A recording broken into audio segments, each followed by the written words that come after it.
આપ સર્વોને હેતપૂર્વક જય શ્રી સ્વામિનારાયણ। આજની સત્સંગ કથા વાર્તા નિજ મંદિર સાવરકુંડલા। આજની સત્સંગ કથા વાર્તા નિજ મંદિર સાવરકુંડલા સદ્ગુરુ શ્રી પ્રેમાનંદ સ્વામીનું જીવન કવન અને તેમના પદો વંદુ સહજાનંદ રસરૂપ નો મહિમા।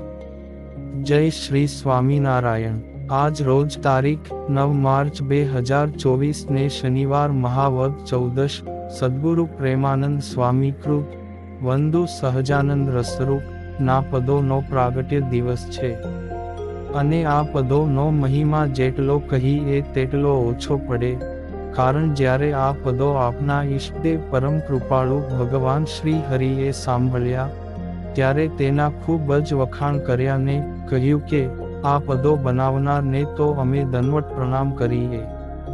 અને સમગ્ર સભા વચ્ચે શ્રી હરિએ દંડવત કર્યા અને પ્રેમાનંદ સ્વામીને બાથમાં લઈ બેઠ્યા। તો વિચારીએ કે તેનો મહિમા કેટલો હશે। તેમજ સ્વામી શ્રીએ આ પદોમાં સાહિત્યના નવરસોને ભરપૂર આલેખ્યા છે અને શ્રી હરિની મૂર્તિનું નખશીખ વર્ણન પણ કર્યું છે। તો આ મહિમા સભર પદો અને સ્વામી શ્રી વિશે સંપ્રદાય માં ઉપલબ્ધ માહિતી અનુસાર અહીં આપની સમક્ષ રજૂ કરી છે। એને સંપ્રદાયના સંતોએ કથાના માધ્યમે પણ ઘણો મહિમા ગાયો છે। તો આવો સાંભળીએ એવા પ્રસાદીભૂત પદોનો મહિમા।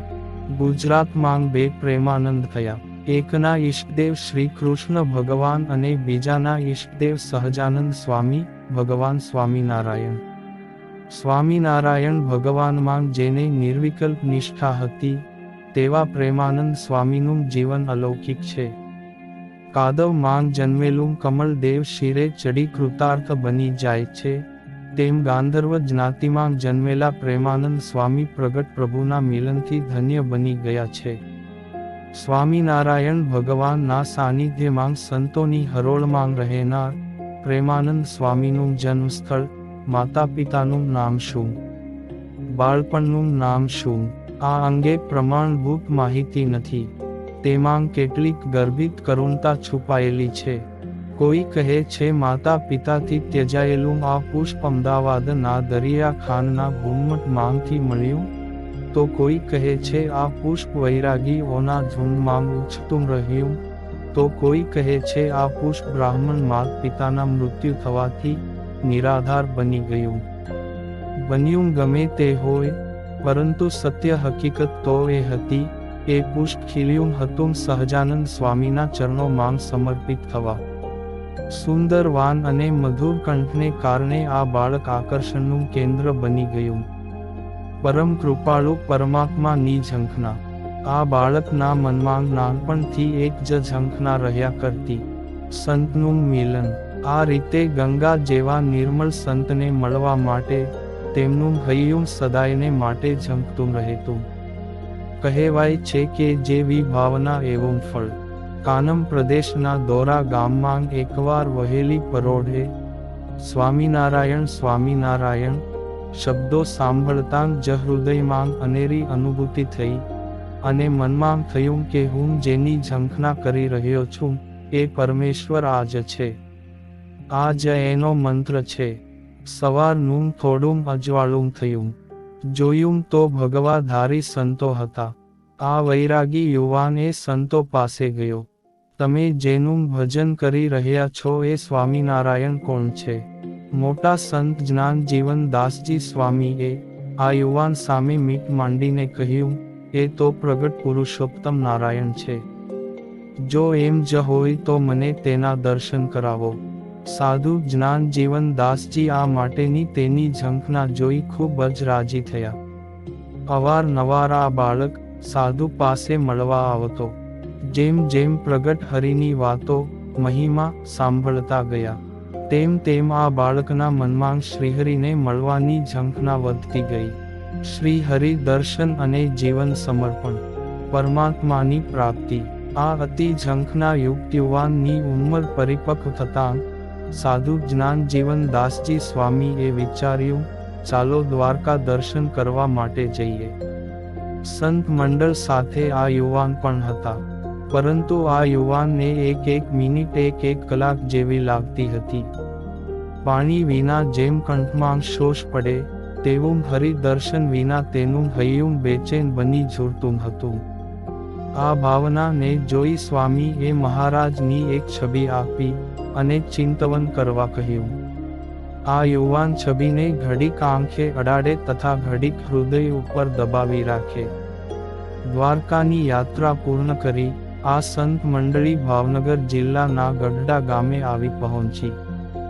ગેલા નદીના કાંઠે ગઢપુર ગામે દાદા ખાચરના દરબારમાં ઉગમના દ્વારના ઓરડાની ઓસરી માંગ ઢાળેલા ઢોલિયા પર શ્રીજી મહારાજ વિરાજમાન છે. ત્યાં જ્ઞાનજીવન દાસજીએ વૈરાગી યુવક પાસે શ્રીફળ અને સોપારી ધરાવ્યા. આમ વૈરાગી યુવાને શ્રીફળ રૂપી શીશ નમાવી અને સોપારી રૂપે આત્મા સમર્પીને રજૂ થયા. એથી શ્રીજી મહારાજ ખૂબ પ્રસન્ન થયા. પ્રથમ દર્શને જ પ્રેમ પલ્લવિત બની પરમ શાંતિ અનુભવી. શ્રીજી મહારાજે પોતાના વરદ હસ્તે ચંદન ચર્ચી, તિલક કરી, કંઠી બાંધી, નિજ બોધાનંદ નામ આપી પોતાના સાધુ સમાજમાં અપનાવી લીધા. આ નિજ બોધાનંદ પ્રેમાનંદની ઉચ્ચ ભૂમિકાએ પહોંચ્યા. મહાન સંગીતજ્ઞ અને કવિ પ્રેમાનંદને દીક્ષા આપ્યા પછી સંગીતની વિશેષ તાલીમ લેવા માટે બુરાનપુર મોકલવામાં આવ્યા. સંગીત અને કાવ્ય કળાના શિક્ષણથી રાગ, રાગિણી, તાલ, લય, સુર અને યતિ માત્રા વગેરેનું એમનું જ્ઞાન વૈજ્ઞાનિક બની ગયું. નરસિંહ મહેતા પછી મધ્યકાળના સાહિત્યમાં જો કોઈના કાવ્યમાં શુદ્ધ ભક્તિ દેખાતી હોય તો એ આ પ્રેમાનંદ સ્વામીના કાવ્યમાં દેખાય છે. પ્રેમાનંદ સ્વામીની ભક્તિ ઉપાસના અને સાહિત્ય ઉપાસનામાં ભગવાન શ્રી સ્વામિનારાયણ જ કેન્દ્ર સ્થાને રહ્યા છે. ગુજરાતી સાહિત્યના ઇતિહાસના પાના પર નોંધવું પડ્યું છે કે કોમળ ભાવ સંદેશ જગાડતી શુદ્ધ પ્રેમ લક્ષણા ભક્તિથી નિતરતાંગ પદો આપીને પ્રેમાનંદ સ્વામીએ ગુજરાતી સાહિત્યની ભક્તિ કવિતા સમૃદ્ધ કરેલી છે. પ્રેમ સખીનું બિરુદ.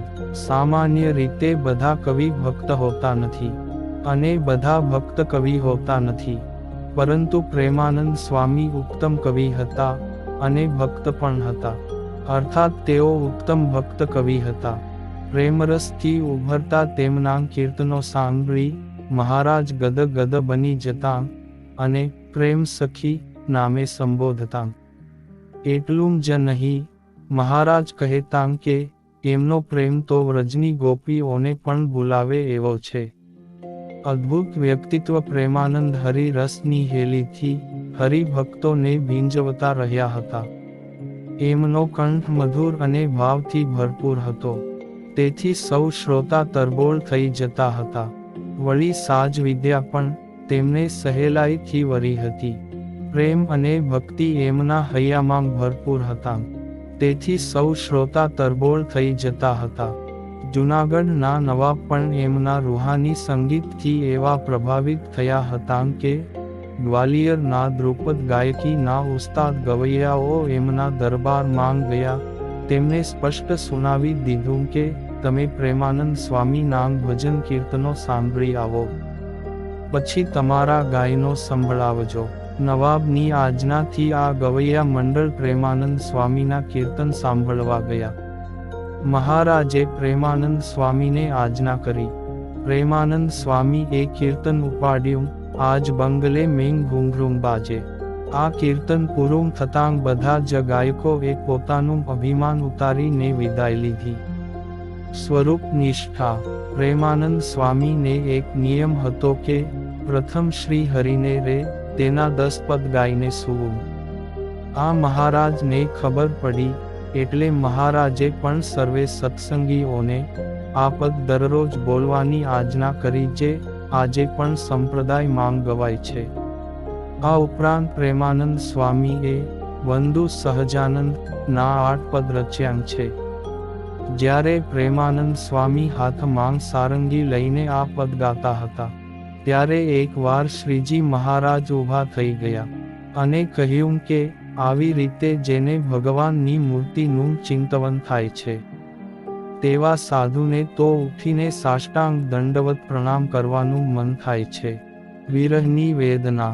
ભગવાન સ્વધામ પધાર્યા પછી પાણી વિના માછલું, મા વિનાનું નાનું બાળક, ગાય વિનાનું વાછરડું જેમ વિરહની વ્યાકુળતા અનુભવે છે તેમ પ્રેમાનંદ સ્વામી મહારાજના વિરહ માંગ ઝૂરતા હતા. પ્રેમાનંદ સ્વામીએ સારંગી નીચે મૂકી દીધી હતી. પછી સંતોએ વિનંતી કરી અને કહ્યું, તમારા ગાવાથી સ્મૃતિ વધુ સચવાઈ રહેશે, માટે વિરહના પદો રચો.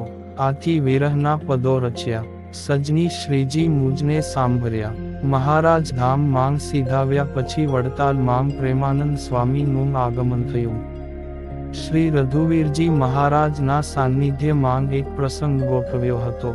પ્રેમાનંદ સ્વામીની વાણી સાંભળવા વિશાળ સમુદાય એકત્રિત થયો હતો. પ્રેમાનંદ સ્વામીએ શોકાતુર હૈયે કંઠમાંગ સંગીત અને કર્માંગ સારંગી લઈને ગાવાનું શરૂ કર્યું. સજની શ્રીજી મુજને સાંભળ્યા રે, હૈયે હરખ રહ્યો ઉભરાય. સજની, એમ અન્ય વેદના પૂર્ણ પદો ગાયન. પ્રત્યેકની આંખો માંગથી આંસુ વહી રહ્યા હતા. ખુદ પોતે ધરતી પર ઢળી પડ્યા. સાહિત્ય પ્રવૃત્ત. પ્રેમાનંદ સ્વામીએ દુઃખ અને દર્દ વ્યક્ત કરવા ઘણા કાવ્યો લખ્યા છે. આબુ ન હોતું કરવું નાથજી રે, ચાલ્યા મારગડામાં મેલી, આવા અનેક પદો ગાયન. તેનું દ્રશ્ય વર્ણવતાં દલપત રામ પણ લખે છે કે અમદાવાદ માંગ થયેલ સમયા માંગ પ્રેમસ્કી એ ઉપરોક્ત ગરબી ગાઈ ત્યારે સ્વામી અને બધા ભક્તો રડી પડ્યા હતા.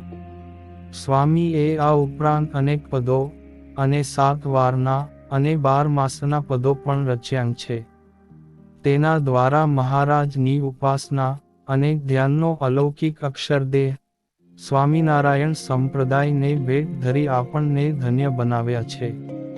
અંતિમ વિદાય. 19મી સદીમાં ગુજરાતી પદ્ય ભક્તિ સાહિત્યને સમૃદ્ધ કરનાર પ્રેમાનંદ સ્વામીનું નામ મોખરે છે. સ્વામીએ 15 વર્ષ મહારાજ સાથે સહવાસ કર્યો, 25 વર્ષ વિરહાવસ્થા માંગ વિતાવ્યા અને 71 વર્ષની વયે સંવંત 1911 માંગ કાર્તિક વદ અમાસના રોજ ગઢડા માંગ ભૌતિક દેહ છોડી અક્ષરધામ પહોંચી ગયા. તેમના દ્વારા રચિત હાલ 4000 કાવ્યો વિદ્યમાન છે. કેટલું અપ્રગટ સાહિત્ય પણ વિદ્યમાન છે. આવું ઉચ્ચતર સાહિત્ય કોઈ એક સંપ્રદાયનો જ નહીં, પણ ગુજરાતનો સાંસ્કૃતિક સાહિત્ય વારસો છે. અમૂલ્ય ખજાનો છે. તેનો જેટલો વધુ સદુપયોગ થશે તેટલી આધ્યાત્મિક સમૃદ્ધિની અભિવૃદ્ધિ થશે. આપ સર્વોને ભાવથી જય શ્રી સ્વામિનારાયણ.